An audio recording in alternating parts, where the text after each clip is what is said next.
Solid state. Solids and it's types. Solids ఘన స్థితిలో ఉన్న పదార్థం డెఫినెట్ వాల్యూమ్ మరియు షేప్ని కలిగి ఉంటుంది. కాంపోనెంట్ పార్టికల్స్ కలిసి క్లోజ్డ్ ప్లేస్లో స్థిరంగా ఉంటాయి. General characteristics of solid state. ఘనస్థితి సాధారణ లక్షణాలు: ఫిక్స్డ్ మాస్, వాల్యూమ్ మరియు స్ట్రక్చర్ ఉంటాయి. ఇంటర్ మాలిక్యులర్ స్పేస్ లెస్గా ఉంటాయి. ఇంటర్ మాలిక్యులర్ ఫోర్సెస్ స్ట్రాంగ్గా ఉంటాయి. వాటి కాంపోజిషన్ పార్టికల్స్ వాటి స్థానాల్లో స్థిరంగా ఉంటాయి మరియు వాటి సగటు స్థానాల గురించి మాత్రమే ఆసిలేట్ చేయగలవు. హై డెన్సిటీ ఉంటుంది. ఘన పదార్థాలు హార్డ్గా ఉండి హై ప్రెజర్తో సంకోచానికి గురికావు. Types of solids. సాలిడ్స్ రెండు రకాలుగా విభజించవచ్చు. అవి amorphous solids, crystalline solids. Amorphous solids. Amorphous సాలిడ్స్లో పార్టికల్స్ క్రమరహితంగా అమరి ఉంటాయి. అస్ఫటిక ఘన పదార్థాలలో ఎమార్ఫస్ సాలిడ్స్లో ఘన కణాల అరేంజ్మెంట్ లఘు విస్తృతి క్రమంలో ఉంటుంది. అస్ఫాటిక ఘన పదార్థాల స్ట్రక్చర్స్ ఫ్లూయిడ్స్తో సిమిలర్గా ఉంటాయి. Example glass, rubber, plastic. అస్ఫటిక పదార్థాలకు ఫిక్స్డ్ మెల్టింగ్ పాయింట్స్ ఉండవు. కొంత టెంపరేచర్ అవధులలో మెత్తబడతాయి కాబట్టి కావలసిన షేప్లో మలచవచ్చు. అస్ఫాటిక ఘన పదార్థాలు కూడా ద్రవాల కంటే చాలా స్లోగా ప్రవహిస్తాయి. అందువల్ల వీటిని సెమీ సాలిడ్స్ లేదా సూపర్ కూల్డ్ ఫ్లూయిడ్స్ అంటారు. Crystalline solids. స్ఫటిక పదార్థాలలో కణాలు ఖచ్చితమైన స్పెషల్ జియోమెట్రికల్ షేప్ ఉంటుంది. స్ఫటికంలో కాంపోనెంట్ పార్టికల్స్ సిస్టమాటిక్ ఆర్డర్లో ఉంటాయి. వీటికి దీర్ఘ విస్తృత క్రమాంకాలుంటాయి. స్ఫటిక ఘన పదార్థాలకు ఫిక్స్డ్ మెల్టింగ్ పాయింట్స్ ఉంటాయి. స్ఫటిక ఘన పదార్థాలు విషమ దిశాత్మకాలు, అంటే electric resistance, refractive coefficient, physical properties ఒకే క్రిస్టల్లో కొలిచే దిశను బట్టి మారుతుంటాయి. Example sodium chloride, quartz. 2 dimensional structures of quartz and glasses. A. Quartz. B. Quartz glasses. 2 dimensional structures. Quartz మరియు క్వార్ట్జ్ గ్లాస్లను పిక్చర్ A అండ్ B లో చూపించడమైనది. క్వార్ట్జ్ గ్లాస్లో దీర్ఘ విస్తృతి క్రమాలు లేవు. వాటి chemical formula SiO2. Composition particles అరేంజ్మెంట్లో డిఫరెన్స్ వల్ల రెండు రకాల పదార్థాల ధర్మాలు వేరుగా ఉంటాయి. పాత ఇళ్లకు బిగించిన కిటికీల తలుపులు, అద్దాలు పైవైపు కంటే కింద వైపు థిక్గా ఉంటాయి. Classification of crystalline solids. కణాల మధ్య ఉండే అంతర అనుబలాల స్వభావం ఆధారంగా స్ఫటిక ఘన పదార్థాలను 4 రకాలుగా వర్గీకరించారు. Molecular solids, ionic solids, metallic solids, covalent solids. Molecular solids. పరమాణు పదార్థంతో పదార్థం యొక్క పార్టికల్స్ మాలిక్యూల్స్. మాలిక్యూల్స్ టైట్గా ప్యాక్ చేసి పరమాణు ఘనంగా ఏర్పరుస్తాయి. అణువుల స్వభావం ఆధారంగా పరమాణు ఘన పదార్థాలను 3 రకాలుగా విభజించారు. Non polar molecular solids, polar molecular solids, hydrogen bond molecular solids. Non polar molecular solids. అణువులు సేమ్ టైప్ ఆఫ్ మాలిక్యూల్స్ తో తయారయ్యే సాలిడ్స్ ను నాన్ పోలార్ సాలిడ్స్ అంటారు. ఇవి సాఫ్ట్ అలానే ఎలక్ట్రిక్ ఇన్సులేటర్స్ గా ఉంటాయి. ఇవి లెస్ మెల్టింగ్ పాయింట్ ని కలిగి ఉంటాయి మరియు స్టాండర్డ్ ప్రెజర్ మరియు రూమ్ టెంపరేచర్ వద్ద లిక్విడ్స్ ఆర్ గ్యాసెస్ గా ఉంటాయి. Example hydrogen, iodine, chlorine. Polar molecular solids. బలమైన బైపోలార్ శక్తుల ద్వారా అణువులను కలిపి ఉంచే ఘన పదార్థాలను బైపోలార్ మాలిక్యులర్ సాలిడ్స్ అంటారు. ధ్రువ పరమాణు పదార్థాలు సాఫ్ట్గా ఉంటాయి. ఇవి electricity insulators. Example sulphur dioxide and ammonia.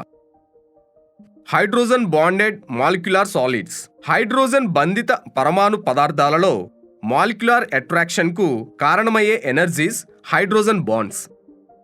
Hydrogen బంధిత పరమాణు ఘన పదార్థాల బాయిలింగ్ మరియు melting points polar and non polar పరమాణు పదార్థాల కన్నా ఎక్కువగా ఉంటుంది. అవి స్టాండర్డ్ టెంపరేచర్ మరియు ప్రెజర్లో సాఫ్ట్ సాలిడ్స్, అన్స్టేబుల్ ఫ్లూయిడ్స్ గా ఉంటాయి. Example ice, H2O. Ionic solids. అయాన్లు రాజ్యాంగ కణాలు అయిన ఘన పదార్థాలను అయానిక ఘన పదార్థాలు అంటారు. క్యాటయాన్స్ అండ్ యానయాన్స్ యొక్క 3 డైమెన్షనల్ అరేంజ్మెంట్ కారణంగా అయానిక పదార్థాలు ఏర్పడతాయి. అయానిక పదార్థాలు ప్రకృతిలో హార్డ్ మరియు పెలుసుగా ఉంటాయి. ఇవి ఘన స్థితిలో ఎలక్ట్రిసిటీ యొక్క కండక్టర్స్. ఇవి హై మెల్టింగ్ పాయింట్స్ మరియు తక్కువ అస్థిరతను కలిగి ఉంటాయి. Example: sodium chloride NaCl, calcium fluoride CaF2. Metallic solids. Metallic సాలిడ్స్లో లోహ అణువులు మరియు ఫ్రీ ఎలక్ట్రాన్స్ ఉంటాయి. లోహ అణువులు ఫిక్స్డ్ ప్లేస్లో ఫిక్స్డ్గా ఉంటాయి మరియు ఎలక్ట్రాన్స్ జాలక లోపల కదలడానికి వీలుగా ఈ అమరిక జరుగుతుంది.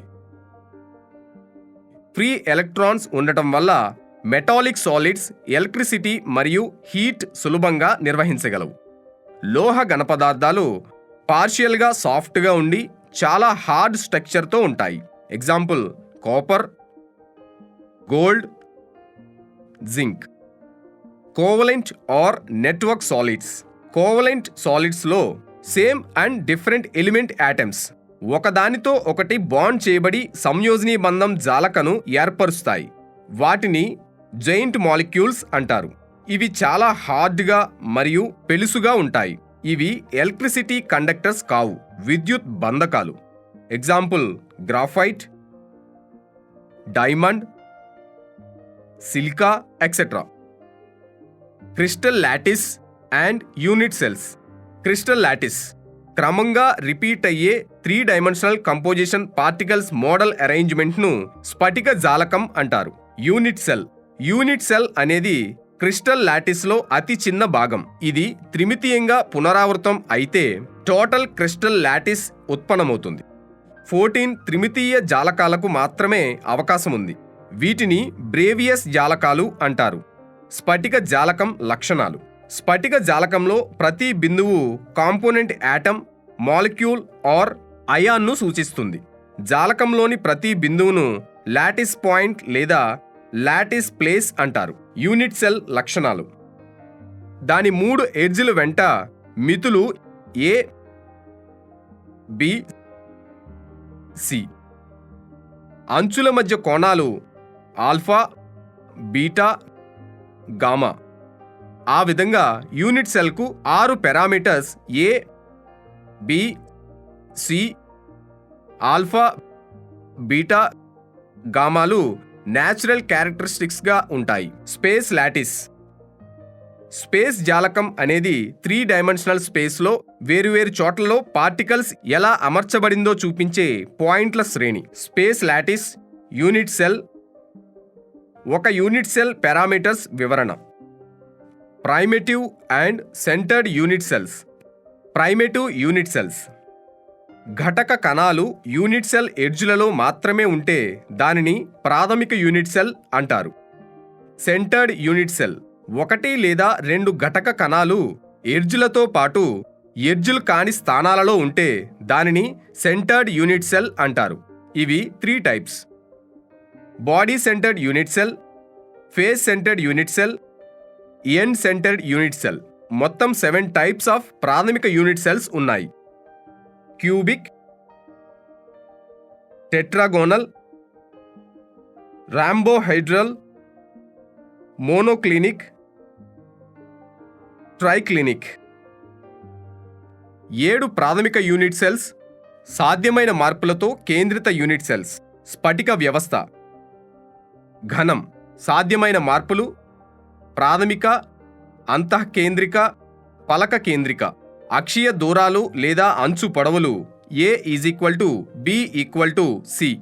అక్షీయ కోణాలు ఆల్ఫా బీటా గామా 90 డిగ్రీస్. స్ఫటిక వ్యవస్థ చతుష్కోణీయ. సాధ్యమైన మార్పులు: ప్రాథమిక, అంతఃకేంద్రిక. అక్షీయ దూరాలు లేదా అంచు పొడవులు A = B, C. అక్షీయ కోణాలు ఆల్ఫా బీటా గామా 90 డిగ్రీస్. స్ఫటిక వ్యవస్థ సమచతుర్భుజ. సాధ్యమైన మార్పులు ప్రాథమిక, అంతఃకేంద్రిక, ఫలక కేంద్రిక, అంత్య కేంద్రిక. అక్షీయ దూరాలు లేదా అంచు పొడవులు a ≠b ≠c. అక్షీయ కోణాలు ఆల్ఫా బీటా గామా 90 డిగ్రీస్. స్ఫటిక వ్యవస్థ షట్కోణీయ. సాధ్యమైన మార్పులు ప్రాథమిక. అక్షీయ దూరాలు లేదా అంచు పొడవులు a =b ≠c. అక్షీయ కోణాలు alpha beta 90 degrees, gamma 120 degrees. స్ఫటిక వ్యవస్థ సమాంతర షట్పలకీయ లేదా త్రికోణీయ. సాధ్యమైన మార్పులు ప్రాథమిక. అక్షీయ దూరాలు లేదా అంచు పొడవులు a =b c. అక్షీయ కోణాలు ఆల్ఫా బీటా గామా ≠90 డిగ్రీస్. స్ఫటిక వ్యవస్థ ఏకణతాక్ష. సాధ్యమైన మార్పులు ప్రాథమిక, అంత్య కేంద్రిత. అక్షీయ దూరాలు లేదా అంచు పొడవులు a ≠b ≠c. అక్షీయ కోణాలు alpha gamma 90 degrees, beta =90 degrees. స్ఫటిక వ్యవస్థ త్రిణతాక్ష. సాధ్యమైన మార్పులు ప్రాథమిక. అక్షీయ దూరాలు లేదా అంచు పొడవులు a ≠b =c. అక్షీయ కోణాలు alpha beta gamma 90 degrees. 14 types of Bravais జాలకాల యూనిట్లు. ప్రాథమిక, బాడీ సెంటర్డ్, ఫేస్ సెంటర్డ్. 3 ఘన జాలకాలు అన్ని భుజాల పొడవు సమానం. ఫలకాల మధ్య కోణాలన్నీ 90 డిగ్రీస్. ప్రాథమిక, అంతఃకేంద్రిత. 2 చతుష్కోణీయ జాలకాలు. ఒక భుజం పొడవు మిగతా రెండింటికంటే భిన్నం. ఫలకాల మధ్య కోణాలన్నీ 90 డిగ్రీస్. ప్రైమరీ, అంత్య కేంద్రిత, అంతఃకేంద్రిత, ఫలక కేంద్రిత. 4 సమచతుర్భుజ జాలకాలు. భుజాలన్నీ భిన్నంగా ఉంటాయి. ఫలకాల మధ్య కోణాలన్నీ 90 డిగ్రీస్. Primitive, end centred. 2 ఏకనాతాక్ష జాలకాలు. భుజాలన్నీ భిన్నంగా ఉంటాయి. 2 ఫలకాల మధ్య కోణం 90 డిగ్రీస్ కంటే భిన్నంగా ఉంటుంది. హెక్సాగోనల్ లేటిస్. ఒక భుజం మిగతా 2 భుజాల పొడవు కంటే భిన్నంగా ఉంటుంది. 2 పలకాలపై గుర్తు పెట్టిన కోణాలు 60 డిగ్రీస్. Parallel 6 faced. అన్ని భుజాల పొడవులు సమానం. 2 ఫలకాలపైన కోణాలు 90 డిగ్రీస్ కంటే తక్కువ ఉంటాయి. త్రిణతాక్ష జాలకం. భిన్నమైన భుజాలు a, b, c. కోణాలు ఆల్ఫా బీటా గామా. భిన్నమైనవి ఒకటి కూడా 90 డిగ్రీస్కు సమానం కాదు.